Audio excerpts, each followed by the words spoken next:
The old wooden clock in the hallways struck 5 in the morning when Ava Miller slowly opened her eyes. The house was still dark and quiet, but she already knew what waited for her. Another long day, another round of silent suffering. Ava was 22 years old and lived in a small suburban house outside Dallas, Texas. Her biological father had died when she was 11, leaving behind memories, a small piece of land in his hometown, and a broken family. 2 years later, her mother remarried a man named Richard Cole, and from that day onward, Ava's place in the house quietly changed. She was no longer treated like a daughter. She became the one who woke up first and slept last. That morning, Ava quietly got out of bed, washed her face, tied her hair into a loose ponytail, and walked into the kitchen. She started preparing breakfast while rubbing her tired eyes. Her hands moved automatically, frying eggs, making coffee, packing lunches, all while her mind felt heavy. Soon, footsteps echoed down the stairs. Her stepbrother Ethan, older than her by 3 years, walked in scrolling on his phone. He didn't even look at her. "Is breakfast ready?" he asked coldly. "Almost," Ava nodded softly. He rolled his eyes and sat at the table like a king waiting to be served. Her stepsister Claire came next, complaining about her clothes and hair, while Ava placed plates in front of them. Then Richard entered, adjusting his expensive watch, his presence filling the room with quiet authority. He took one bite and frowned. "The toast is cold," he said sharply. "I'll fix it," Ava replied quickly, already standing up. Not once did anyone ask if she had slept well. Not once did anyone thank her. After everyone left, Ava cleaned the dishes, wiped the table, swept the floor, and then rushed to get ready for college. She attended classes part-time and worked evenings at a small bookstore to pay her own tuition because Richard had refused to help her. That afternoon, when Ava returned home exhausted, she found dirty laundry thrown outside her bedroom door. A note written in Claire's handwriting lay on top. "Wash these. I need them by tomorrow." Ava closed her eyes for a moment. Her chest felt tight, but she picked up the clothes without arguing. She had learned something important over the years. Arguing only made things worse. The real pain didn't come from physical work, it came from emotional neglect. One evening, Ava overheard laughter in the living room. She stood quietly behind the wall and listened. Richard, her mother, Ethan, and Claire were discussing future plans, vacations, investments, and money. Ava's name was never mentioned. Then she heard something that made her heart stop. Richard, her mother, said, "That old land from her father's side is useless. We should sell it and put the money into our new project." Her mother hesitated briefly, then replied softly, "She doesn't even know about it. It's better this way." Ava's fingers clenched. That land wasn't just property. It was her father's last gift, her last connection to him. That night, Ava lay on her bed staring at the ceiling. For the first time, she didn't cry. Instead, a strange calm entered her heart, a dangerous calm.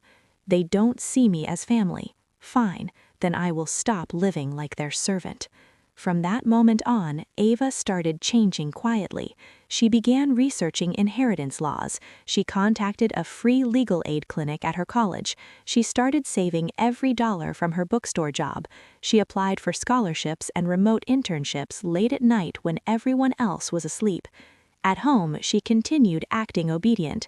She still cooked, she still cleaned, she still lowered her eyes.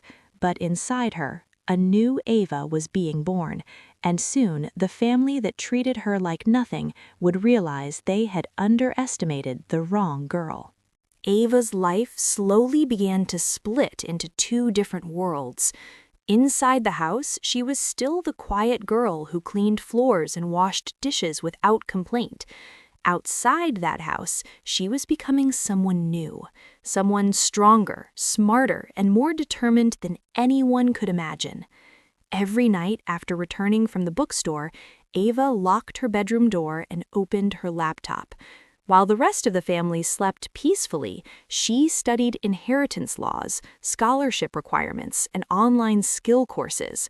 Her eyes burned with exhaustion, but her heart burned with purpose. At college, she visited the legal aid office quietly.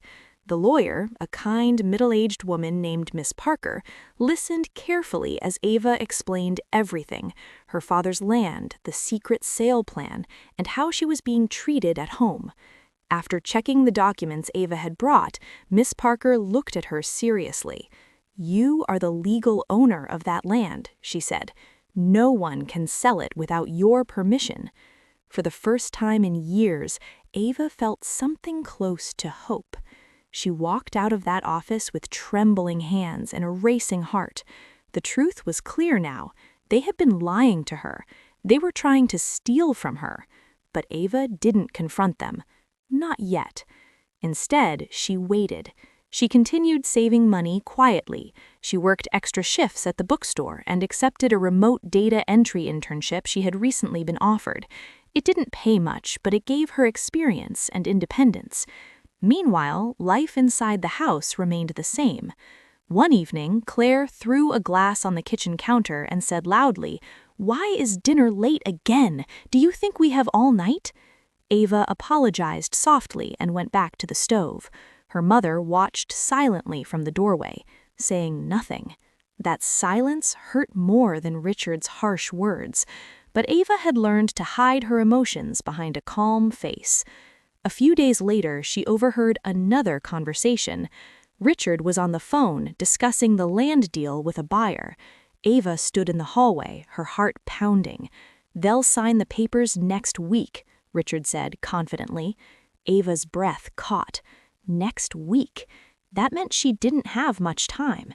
That night, she called Miss Parker and explained everything. Together, they prepared legal paperwork to block the sale.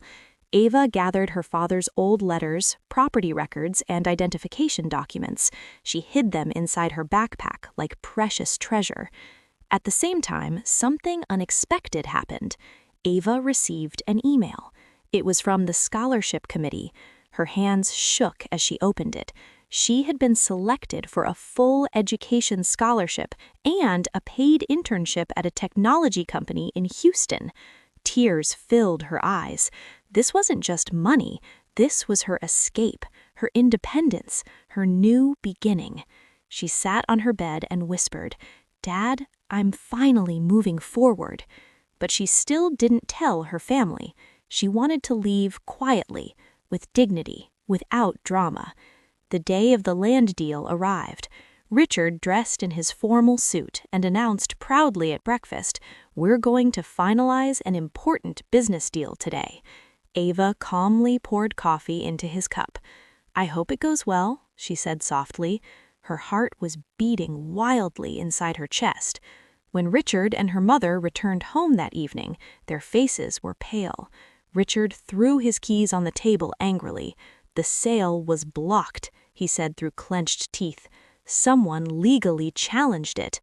Ava stood near the doorway, pretending to be surprised. "Oh," she asked quietly. Richard looked at her sharply for a moment, suspicion flashing in his eyes, but he said nothing. That night, Ava packed her bag. Not everything, just the most important things: her documents, her clothes, her father's old photo, and her dreams. She looked around the small bedroom that had held her tears for years.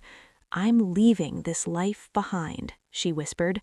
But what Ava didn't know yet was that her departure would shake the entire family, and her return would be even more powerful. Ava left the house before sunrise. No farewell speech, no emotional goodbye.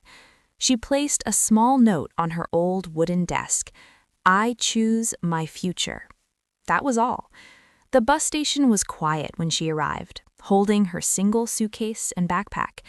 As the bus pulled away from the city, Ava stared out the window, watching the familiar streets fade into the distance. For the first time in her life, she felt free. Houston welcomed her with noise, crowds, and opportunity. Her scholarship covered her education, and her internship introduced her to a professional world she had only dreamed of. At first, everything felt overwhelming. New responsibilities, new expectations, and new challenges. But Ava didn't run away from hard work. She embraced it. She stayed late at the office, learned faster than others, asked smart questions, and impressed her supervisors with her dedication and intelligence. Her quiet nature, once mistaken for weakness, became her greatest strength. Within a year, Ava was no longer an intern. She became a full-time employee, then a project coordinator, then a team leader. Her salary increased. Her confidence grew. Her posture changed. The girl who once lowered her eyes now walked with her head high. Meanwhile, back in her old home, things were falling apart. Without Ava, the house felt different. Dishes piled up. Laundry remained undone. Meals were late or poorly cooked. Claire complained constantly. Ethan refused to help. And Richard slowly realized something uncomfortable. They had taken Ava for granted. Bills began piling up too. The failed land deal had damaged Richard's finances. Some of his investments failed. The comfortable lifestyle they enjoyed started slipping away. One evening, nearly 3 years later, Ava received a call from an unknown number. She answered.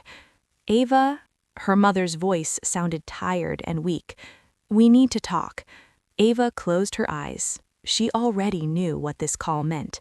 They asked her to come home, not to apologize, not to make peace, but because they needed help.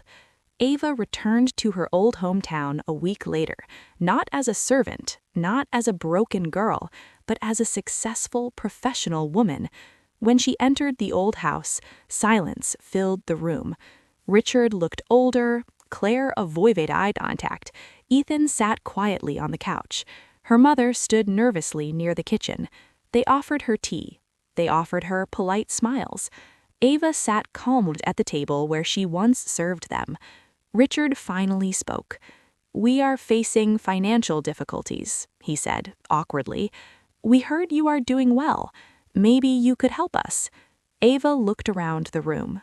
She remembered the mornings she woke up before sunrise, the birthdays they ignored, the land Dee tried to steal, the nights she cried alone. She took a deep breath and spoke softly. "I will help." Their faces relaxed with relief. "But not as your servant, not as the girl you ignored. I will help as someone you respect." They stayed silent. Ava stood up. "I won't live here. I won't clean your house. I won't accept disrespect. If you want support, it will be on my terms." They had no choice. They agreed. From that day forward, the power shifted. Ava helped stabilize their finances. She guided investments. She offered support, but with boundaries. Now, when Ava visited the house, they waited for her arrival. They asked before speaking. They listened. The same people who once ordered her around now respected her authority. One evening, Ava stood outside the house looking at the sunset. She didn't feel hatred anymore. She felt peace. Not because she defeated them, but because she finally chose herself. She whispered quietly, "I was treated like a servant, but I became my own queen." And she walked away, stronger, independent, and untouchable.